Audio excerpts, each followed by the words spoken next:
이제 4가지 토픽 중에 첫 번째 이야기를 시작하겠습니다. 타이틀을 하늘의 다리를 놓아라 이렇게 잡아봤어요. 이제부터 독일 분단부터 이야기가 시작됩니다. 포츠담 회담의 결과로 포츠담 협정이 발표되었습니다.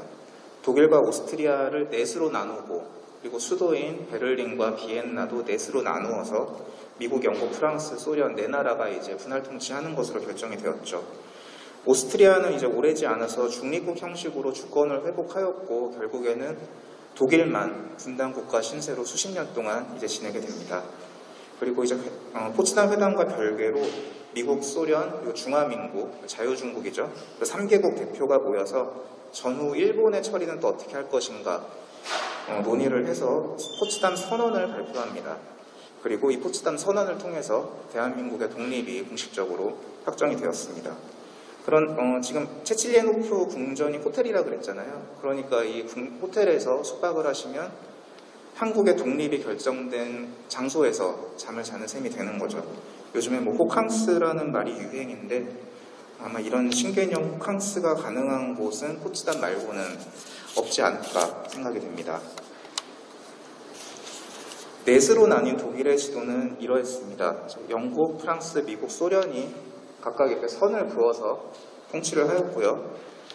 포츠담 협정의 궁극적인 목적은 독일이 다시 일어나지 못하도록 아예 철저히 밟아버리자는 거였어요. 얘네들은 다시 또 일어나면은 2차 대전과 같은 그런 끔찍한 짓을 또 저지르고도 남을 것이다 라고 생각을 했기 때문이죠. 그래서 독일이 아예 국가의 기능을 회복하지 못하도록 완전히 무력화시키도록 하는 목적이 있었고요. 또한 자본주의 진영과 공산주의 진영 사이에 일종의 완충지대가 필요했기 때문에 독일을 그런 용도로 사용을 한 거예요. 그런데 1947년에 이제 미국이 소위 마셜 플랜으로 유럽에 막대한 경제 원조를 퍼부어주고 1948년에는 한반도에서 마찬가지로 미국과 소련의 군정으로 이렇게 분할 통치하고 있던 한반도에서 각각 북한과 남한이라는 이제 그 국가가 수립이 되죠. 분단국이 되죠. 그러면서 공산주의 진영과 자본주의 진영의 어떤 이 긴장, 갈등, 격화됨에 따라 1949년 5월 저 보시는 지도에서 영국, 프랑스, 미국이 다스리는 저 지역을 합쳐서 독일 연방공화국이 먼저 수립이 되었고요. 그 다음에 5개월 뒤인 10월 달에는 소련이 다스리는 지역에서 독일 민주공화국이 수립이 됩니다. 이것을 각각 서독과 동독이라고 부릅니다. 이제 독일은 공식적인 분단국이 된 것이죠. 베를린도 마찬가지의 방식으로 서베를린과 동베를린으로 나눴어요. 그러니까 넷으로 나눈 다음에 미, 영, 프가 다스리는 지역은 서베를린, 소련이 다스리는 지역은 동베를린. 그런데 그러다 보니까 지도를 보시면 아시겠지만 서베를린은 완전히 동독 속에 고립이 된 섬과 같은 그런 지형적인 여건에 놓이게 되었어요. 서독의 수도는 공식적으로 서베를린이지만 이제 섬과 같이 고립된 곳에 수도를 둘 수는 없었기 때문에 임시 수도를 정했어요. 그게 이제 당시 인구 10만 명 정도의 되게 작은 도시였던 본입니다. 본은 내세울 거라고는 베토벤의 고향이라는 거 그 정도 말고는 사실 별로 역사의 전면에 등장할 일이 없었던 정말 작은 도시였어요. 그리고 본과 경쟁한 임시수도 후보가 바로 프랑크푸르트였습니다. 거기는 이제 큰 공항이 있으니까 여러분도 많이 들어보셨을 텐데요. 프랑크푸르트는 진짜 모든 조건이 가장 완벽한 최적의 수도 후보지였던 건 맞는데 하지만 나중에 통일이 되면 다시 수도를 베를린으로 옮겨야 되잖아요. 근데 프랑크푸르트 정도의 도시를 수도로 정해놓으면은 나중에 이 수도로 옮길 때 굉장히 큰 혼란이 벌어질 것이다 라는 명분으로 작은 도시인 본이 임시 수도로 선정이 되었습니다. 섬처럼 고립된 서베를린의 위치는 필연적으로 위험 요소가 됩니다. 서독이 출범하기 전에 미국, 영국, 프랑스 통치 지역의 편의를 위해서 단일 화폐를 도입했어요. 마르크화. 그랬더니 이게 이제 소련을 자극해서 소련이 서베를린을 공수해버리는 사건이 벌어집니다.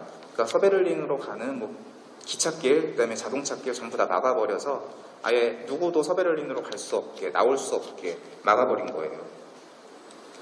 그럼 물자 조달을 할 수가 없으니까 식량이 떨어질 거 아니에요. 그리고 생필품이 떨어질 거 아니에요.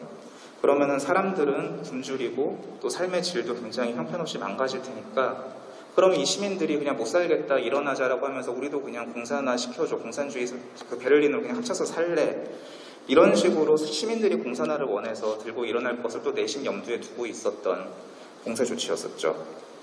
자, 그랬더니 미국은 수송기를 보내서 이 막혀있는 육로가 아니라 공중으로 어마어마한 물량의 식량이나 물자를 서베를린에 무상으로 지원합니다. 11개월 동안 이제 매일매일 수송기가 서베를린으로 들락날락 했었는데 그때 이제 지원한 물자가 당시 화폐 기준으로 한 2억 불 정도 어치를 지원했다 그래요. 이제 오늘날의 가치로 치환을 하면 한 20억 불, 그러니까 조 단위의 물자를 무상으로 지원하면서 서베를린을 살려주었죠. 결국 소련도 이런 물량 공세 앞에 두 손 두 발 다 들고 공세를 풀어요.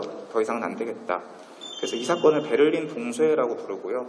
이 미군 수송기가 막대한 물자를 실어서 날랐던 이것을 루프트브리케라고 부릅니다. 직역하면은 공중의 다리, 하늘의 다리, 이런 정도로 해석이 될 수가 있어요. 루프트브리케는 미국이 베를린을 절대로 포기하지 않겠다는 선언이기도 합니다. 그리고 소련도 정말 두 손 두 발 다 들 정도로 미국이 어마어마하게 경제적으로 우위에 있었음을 과시하는 선전장이기도 했고요. 또 가장 중요한 것은 독일인의 입장에서 한번 생각을 해보세요. 자신들이 전쟁을 일으켰고 자신들이 나쁜 짓을 저지른 거는 맞는데 어쨌든 미국, 영국 이런 나라들은 자신들의 원수처럼 생각이 될 거 아니에요. 자기들을 가족을 죽이고 자신들의 집과 일터를 다 망가뜨린 그 전쟁 상대방이니까요. 하지만 이 루프트브리케로 인해서 미국이 서베를린을 이렇게까지 도와주는 그런 사건을 보게 되면서 독일인들도 이제 그 전쟁의 적국이었던 연합군에 대한 그런 반감을 많이 버리게 되죠. 이것은 향후 서독이 산업화 시기에 안정적으로 연착륙하는 굉장히 큰 원인이 됩니다. 당시에 미군 수송기가 뜨고 내렸던 베를린의 공항이 바로 템페로프 공항이에요. 여기는 나치 독일 당시에 만들었던 공항입니다. 지금 보아도 규모가 상당한데 그 당시에는 완전히 유럽 최대 규모의 공항이었었고요. 2008년까지도 실제 비행기가 뜨고 내리던 그 미낭 공항으로 운영이 되다가 이제 위치가 워낙에 도심에서 가깝기 때문에 그 주민들의 소음 문제로 이제 민원이 많이 들어와가지고 지금은 공항으로서는 운영이 되지 않고 있습니다. 하지만 그 커다란 공항 터미널은 문화 전시 공간으로 바꾸어서 사용하고 있고요. 그 다음에 넓은 활주로 공간은 지금 시민공원으로 개방을 해서 그 활주로에서 사람들이 자전거 타고 활주로 옆에 잔디밭에서 바베큐 구워 먹고 그런 공간으로 지금 사용이 되고 있어요.